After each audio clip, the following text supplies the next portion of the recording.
Let's chat. Shall we? First of all, congratulations, season two of Live PD Wanted. Congratulations on that. Thank you. Thank you. It's this is not an easy job, but what makes it really interesting to me is the fact that you rely so heavily on viewer tips. We do. This is a partnership between the Live PD Nation, law enforcement, and A&E. And on any given day, there are tens of thousands of fugitives loose running around across the country, and the police don't know where they all are, and they need help. And so we're able to cast a wide net. We've got millions of viewers and millions of eyeballs that are tuning in to watch Live PD and Live PD Wanted, and it gives law enforcement a tool that they really need to try to help and find some of these most difficult fugitives. Now, you've been a consultant, an analyst for a long time. I mean, the procedure of going through all of those tips and finding the needle in the haystack, as it were, has got to be grueling. Well, we put the numbers up for each case, for each department for that particular case. And so the audience members can call that particular police department with a tip. But also, if you're out and about and you saw someone on Live PD Wanted last night or several weeks or months ago, and you see someone and you recognize that face or that vehicle, you can also just call 911 immediately wherever you are in the country and say, look, I'm so-and-so, I'm at such and such a convenience store, and I just saw a person driving a brown Ford Taurus with license plate, blah, blah, blah, who I saw on television on Live PD Wanted. This person's wanted for murder. You can call the police right there on 911. Yeah, it's an incredible, as you say, confluence, if you will, of viewer, of police, and it makes the viewer not feel so helpless. Right.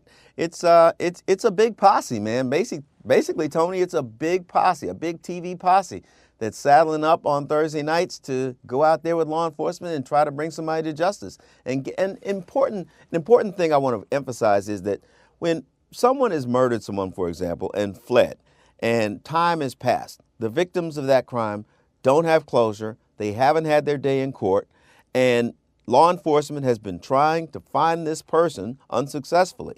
And then a show like ours comes along and provides an opportunity for that department and for those victims to get closure and catch that person with the help of our Live PD Nation audience. So it's a very important thing that we're doing through the medium of television to try to make our society safer, one case at a time.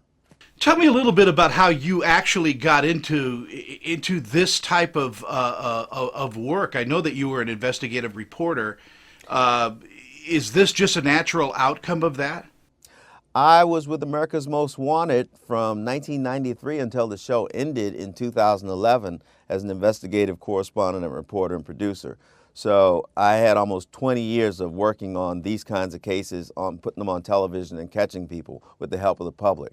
When I joined Live PD in the fall of 2016, it seemed a natural progression that the A&E producers would let me use a little bit of the time. We're on for 3 hours on Friday and Saturday night on Live PD, so they allowed me to use like a minute or two in each show to profile someone who's wanted. Some of those people are from departments that we're actually riding with, like Richland County, South Carolina, for example. They had a murder suspect.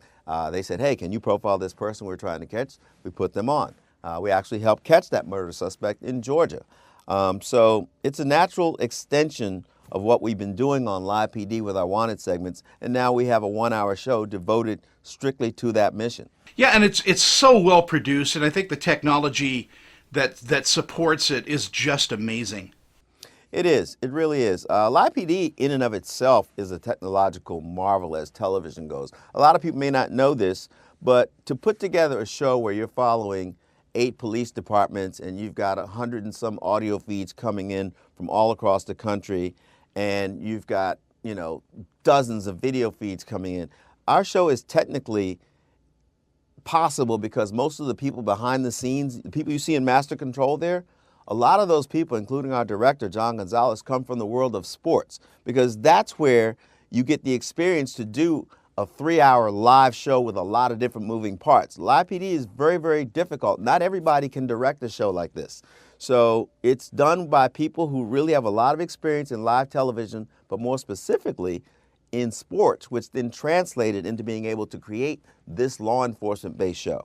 Yeah, it's truly a technological wonder how anything gets done on this show, because it is just a massive project. One of the things that I really am interested in is the actual serving of warrants, and you guys cover that too. Yeah, you get to see it on Wanted. You get to see sheriff's departments and U.S. Marshals and some of the regional task forces going out throughout the course of the hour of our show. We'll profile someone who's wanted. Then we'll go out with the Bradford County Sheriff's Department as they're going to serve a warrant in Bradford County, Florida. And you get to see how that all goes down. So it's a combination of we're looking for this person, and now let's go right along with them as they go to get that person.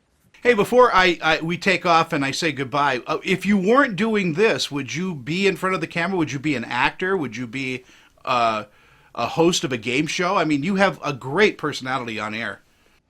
You know, my life is ordered as God orders my steps. So I would be doing something. I wouldn't be idle, but I'd either be doing television or I'd be in law enforcement. I'd be out in the street or working for the federal government in anti-terrorism or something of that nature, things I've done along the way in my career. Tom, it's a pleasure to talk with you again, and I want to catch up with you on season 3. Well, thank you, sir. I appreciate your support, Tony. Thank you, and have a great afternoon. You too, sir.